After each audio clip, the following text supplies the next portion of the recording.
이슬람 공화국은 2달 동안 새 최고 지도자가 살아있다고 주장하며 부상은 인정했지만 회복 중이라고 계속 말했습니다. 그들은 아무도 그들의 이야기를 의심하지 않도록 애매한 세부 사항까지 제공했습니다. 그들은 계속해서 그의 얼굴과 입술에 화상을 입었다고 말했습니다. 그는 다리에 3번의 수술을 받았고 대중 앞에 나타나기 전에 성형수술이 필요할 수도 있다고 했습니다. 하지만 그들은 모두에게 그가 살아있고 정신적으로도 멀쩡하며 부상에서 회복하는 동안에도 나라를 위해 결정을 내리고 있다는 것을 알리길 원했습니다. 어제 그 거짓말이 전 세계에 드러났습니다. 그리고 이 일은 마슈아드시에서 일어났는데 바로 알리 하메네이가 태어난 도시이기도 합니다. 정권 지지자들은 새로운 최고 지도자의 얼굴을 순교자 벽화에 그렸습니다. 이는 그가 죽었고 사람들이 애도하고 있다는 의미입니다. 만약 이것이 사실이라면 이는 이란에 치명적인 영향을 미칠 수 있고 물론 현재 미국과 진행 중인 평화협상에도 큰 영향을 줄 수 있습니다. 어제 트럼프 대통령은 협상 철수 이유를 밝혔으며 누가 이끄는지 아무도 모른다고 했습니다. 아무도 그 나라의 최고위층이 누구인지, 이란 내부의 지도자가 누구인지 모릅니다. 그리고 이제는 최고 지도자마저 사망했다는 소문까지 돌고 있습니다. 그 발언을 들어보시죠. 이란에 관해서 누가 실권자인지 파악한 후에 강경파나 IRGC와 연계된 지도자들이 이란에서 더 큰 권력을 갖게 된다면 미국은 협상을 할까요? 올해 무기 거래와 관련해서는 어떻게 하고 계십니까? 이 판을 누가 주도하든 나는 그 사람과 거래할 거야. 그들은 모른다. 그들은 이미 관여하고 있어. 글쎄, 그들은 서로 싸우고 있어. 엄청난 내부 다툼이야. 아마도 그들은 주도권을 놓고 싸우는 경우가 많을 거야. 내 생각엔 그들은 리더가 되기 싫어하는 것 같아. 우리가 2단계의 지도부를 제거해서지. 하지만 상대해야 할 사람이 있다면 우리는 맞설 거야. 하지만 이틀을 기다리고 사람들이 16, 17시간씩 이동할 이유는 없어. 우리는 그렇게 하지 않고 우리가 할 거야. 그들이 원할 때 나한테 전화하면 돼. 우리는 모든 카드를 가지고 있어. 우리가 모든 걸 이겼어. 우리는 모든 카드를 가지고 있어. 이제 곧 예전 최고 지도자가 될 수도 있는 이 새로운 최고 지도자에 대해 좀 더 설명해 보겠습니다. 그의 이름은 모스타바 하메네이입니다. 그는 이전 최고 지도자 알리 하메네이의 아들로 이슬람 공화국을 일종의 군주제로 만들고 있습니다. 전쟁이 시작될 당시 그는 같은 군에에 있었고 알리 하메네이가 이란 고위 관리들과 대규모 회의를 열었습니다. 이제 모두 그곳에서 무슨 일이 있었는지 압니다. 이스라엘 전투기들이 그 군에와 그 안에 있던 모든 사람들을 처리했습니다. 혹시 잊으셨다면 여기 더 자세한 내용이 있습니다. 카메네이가 죽은 진짜 이유는 CIA 때문입니다. 몇 달 동안 그 기관은 그의 위치, 습관, 그리고 그의 행동 패턴까지 추적해왔고 결국 그의 경호원들보다도 그의 일정을 더 잘 알게 되었습니다. 2025년 6월의 여리트 전쟁 이후 카메네이는 극도로 편집증에 시달려 그의 지하 벙커를 너무 깊게 파서 엘리베이터를 타고 내려가는 데만 5분이 넘게 걸릴 정도였습니다. 미국인들은 이 사실을 알고 있었기 때문에 적절한 순간을 기다렸고 그 순간은 2월 28일 아침에 찾아왔습니다. CIA는 이란 최고 지도부 전체가 테헤란 중심부의 한 군내에서 열린 드문 토요일 아침 회의를 포착했습니다. 알리 하메네이 자신도 이 회의를 위해 지상으로 나왔는데 그는 낮에는 노출 위험이 적다고 믿었기 때문입니다. 그래서 그는 경계를 늦췄던 것입니다. 그것이 그가 저지른 마지막 실수였습니다. CIA는 이 고급 정보를 직접 이스라엘에 전달했고 두 나라는 그 자리에서 즉시 작전을 개시했습니다. 이스라엘 전투기가 이륙한 지 2시간 후 하메네이의 관저는 잔해로 변했습니다. 이란은 전쟁이 다가오고 있다는 경고를 몇 달이나 받았으면서도 그들의 모든 지도부를 한 건물에 모아둘 만큼 어리석었다는 게 참 우습네요. 지금 모스타바에게 다행인 점은 적어도 우리가 이란에서 나온 보고서들을 보면 그는 그 관저에 있었지만 공격이 일어날 순간에는 밖으로 나가 있었다는 것입니다. 아마도 바람을 쐬러 나갔거나 아니면 그냥 담배를 피우러 나갔을 수도 있겠죠. 정확히는 모르겠습니다. 하지만 그가 밖에 나가 있었기 때문에 죽지 않았습니다. 하지만 그는 심하게, 정말 심하게 다쳤습니다. 사실 불과 이틀 전에도 우리는 뉴욕타임즈의 보도를 다뤘는데 그 보도에서는 그의 부상과 그 부상이 얼마나 심각한지에 대해 이야기했습니다. 그 보도에 따르면 그는 이미 한쪽 다리에 3번의 수술을 받았고 그 다리가 너무 심하게 손상되어서 의족이 필요할 수도 있다고 합니다. 그의 얼굴과 입술도 화상을 입었습니다. 그는 평생 말을 하는데 매우 큰 어려움을 겪게 될 것입니다. 그리고 게다가 그 보도에 따르면 그는 대중 앞에 나오기 전에 성형수술이 필요할 수도 있다고 합니다. 하지만 그 보도는 한 가지를 강조했습니다. 그는 살아있고 정신적으로 안정되어 있으며 마쿠에서 이란 관련 결정을 내리고 있다는 점입니다. 이제 이 보도의 출처, 즉 정보원들이 최고 지도자에 대해 뭔가를 알고 있는 이란 정권 내의 관리들이라고 쉽게 추측할 수 있습니다. 아마 그들은 그와 만나지 않지만 그의 상태는 알 것입니다. 또는 반대로 이 모든 것이 하나의 큰 거짓말일 수도 있습니다. 왜냐하면 그 첫 공격 이후로 실제로 최고 지도자를 본 사람은 아무도 없기 때문입니다. 그는 공개석상에 나타나지 않았고 음성 메시지도 내보내지 않았습니다. 그리고 어제 무슨 일이 있었는지 아세요? 한번 보시죠. 어제 마하시에서 이슬람 공화국이 실수로 이 새로운 최고 지도자가 사망했을 수도 있다는 사실을 드러냈습니다. 이 도시는 중요한데 왜냐하면 이전 최고 지도자였던 알리 하메네이의 출생지이기 때문입니다. 그리고 그는 지금까지 가장 오랫동안 최고 지도자로 재임한 인물이었습니다. 그는 약 30년 동안 이란을 통치했던 것으로 알고 있습니다. 그래서 어제 이 도시에서 이슬람 공화국은 이번 전쟁에서 순교, 즉 사망한 모든 사람들의 벽화를 공개했습니다. 그리고 이 벽화의 한가운데에서 알리 하메네이를 볼 수 있습니다. 그리고 왼쪽 상단에는 이슬람 공화국의 창시자인 아야톨라 호메이니가 있습니다. 그리고 왼쪽 하단에는 이란의 전 대통령이 있습니다. 그리고 오른쪽 하단에는 하삼 솔레이마니, 트럼프 대통령이 지난 임기 때 제거한 유명한 장군이 있습니다. 하지만 맨 위에 있는 저 사람은 모스타바 하메네이로 이슬람 공화국이 아직 살아있다고 주장하는 인물이지만 그들은 그의 얼굴을 사망한 사람들을 기리는 벽화에 올려놓았습니다. 네, 저기서 무슨 일이 일어나고 있는지 잘 모르겠습니다. 그리고 이걸 주목해야 할 이유는 이 정보가 정권 내부 인물들로부터 나오고 있기 때문입니다. 이들은 그가 죽었을지도 모른다고 주장하는 정보원들이 아닙니다. 최고 지도자가 죽었다고 주장하는 반대파 인물들도 아닙니다. 이들은 실제로 무슨 일이 일어나는지 직접 알 수도 있습니다. 사실 이 문제는 오랫동안 많은 이들이 추측해온 것입니다. 여러분도 기억하시겠지만 이 새로운 최고 지도자는 IRGC가 밀어주는 인물입니다.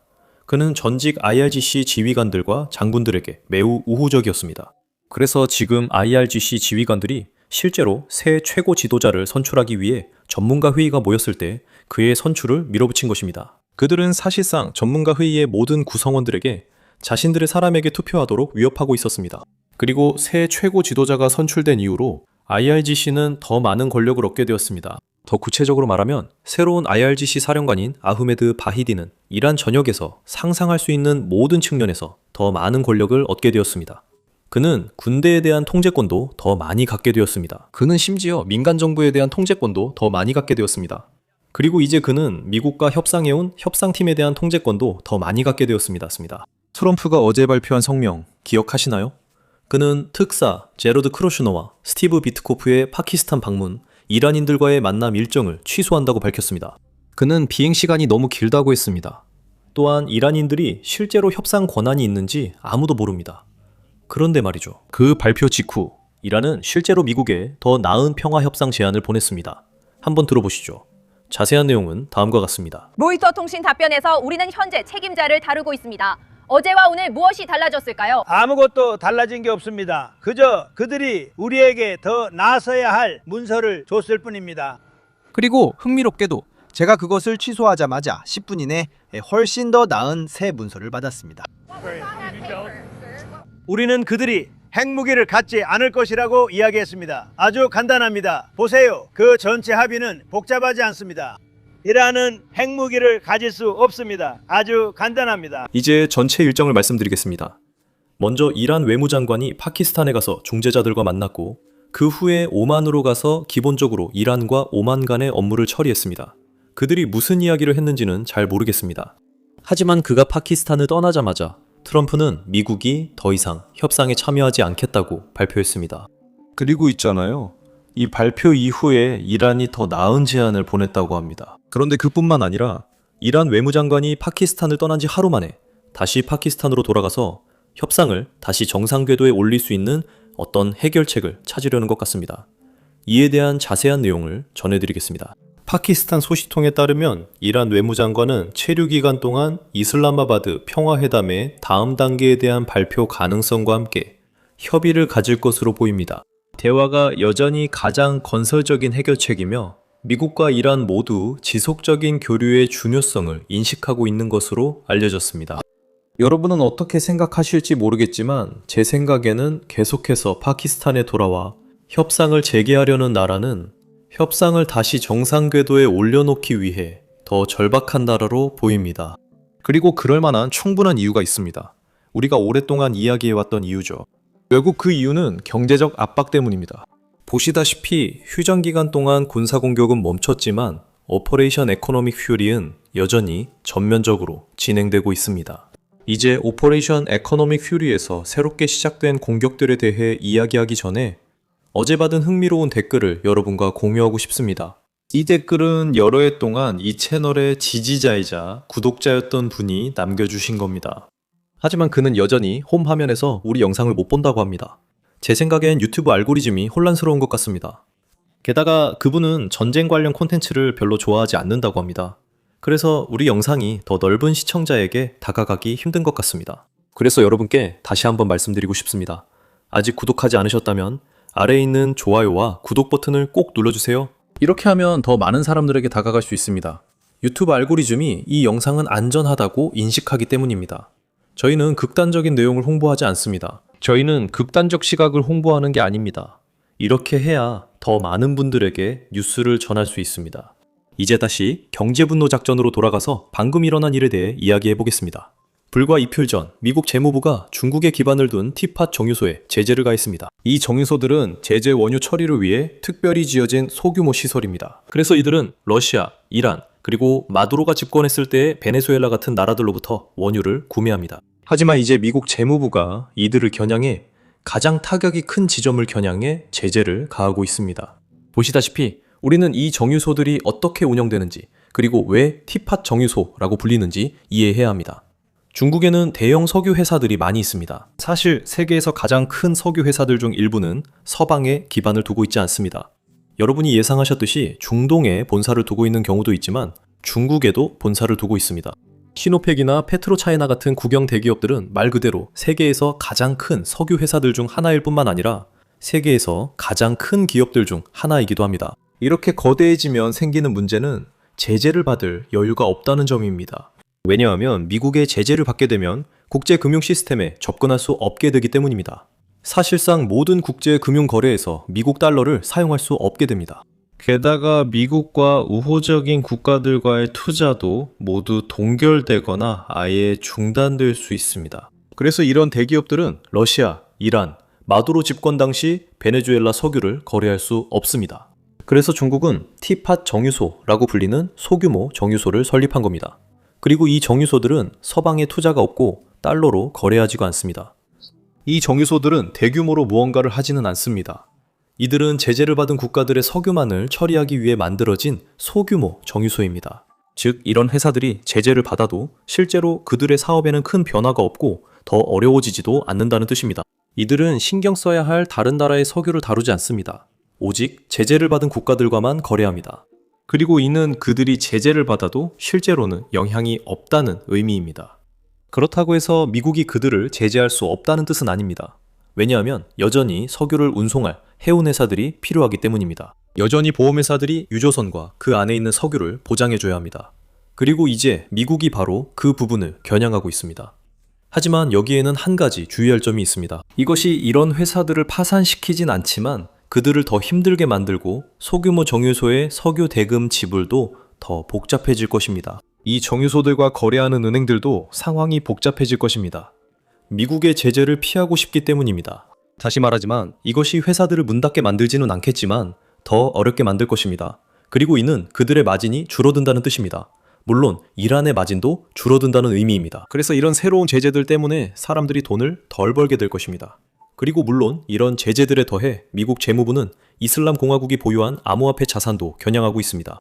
많은 암호화폐 애호가들은 암호화폐가 정부에서 자유롭다고 자랑하지만 이는 완전히 사실이 아닙니다.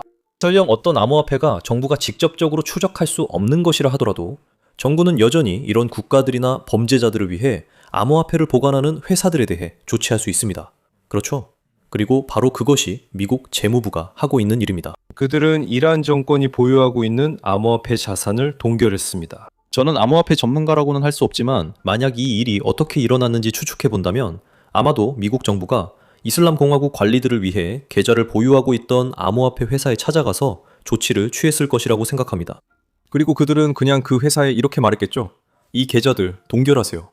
그래서 관리들은 그 돈을 인출할 수 없고 더 이상 돈을 입금할 수도 없게 된 겁니다. 이란 입장에서는 안타깝게도 이 문제는 사실 그들이 국내에서 겪고 있는 문제들에 비하면 아주 사소한 문제에 불과합니다. 보시다시피 어제 우리는 이란이 저장 공간이 부족해질까봐 얼마나 걱정하고 있는지에 대해 이야기했죠. 그래서 그들은 퇴역한 유조선들까지 다시 끌어내서 땅에서 뽑아내는 석유를 저장하는 부유식 저장소로 사용하기 시작했습니다. 이것은 일시적인 해결책으로는 괜찮지만 이란에게 큰 여유를 주지는 못합니다. 위성 데이터를 보면 이란은 페르시아만에 퇴역한 초대형 유조선이 대략 9척 정도 있는 것을 알 수 있습니다. 그들이 모든 유조선을 퇴역에서 꺼내서 부유식 석유 저장고로 사용한다고 가정해 봅시다. 낙관적인 가정을 하더라도 이란은 실제로 저장 공간이 다시 부족해지기 전까지 약 18일 정도만 추가로 버틸 수 있습니다. 그들은 생산을 줄여야 하며 유정을 폐쇄해야 합니다.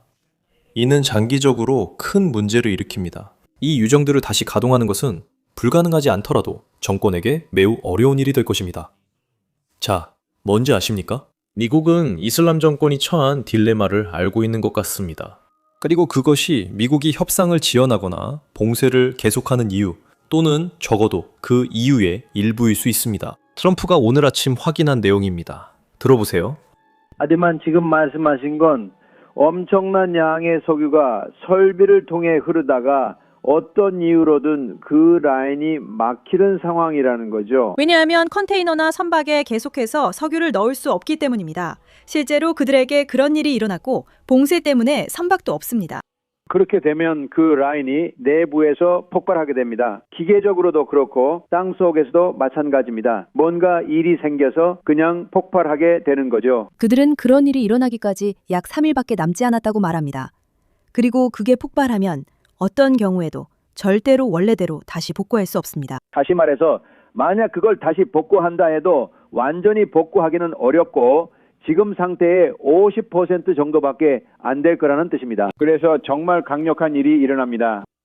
자연과 관련된 일입니다. 그런데 그 끝이 막히게 되면 다시 말해서 이 기름을 저장할 곳이 없어서 꺼야 할 때 선박이나 저장 탱크에 넣어야 하는데 그것들도 거의 다 찼을 때 아주 나쁜 일이 벌어질 겁니다.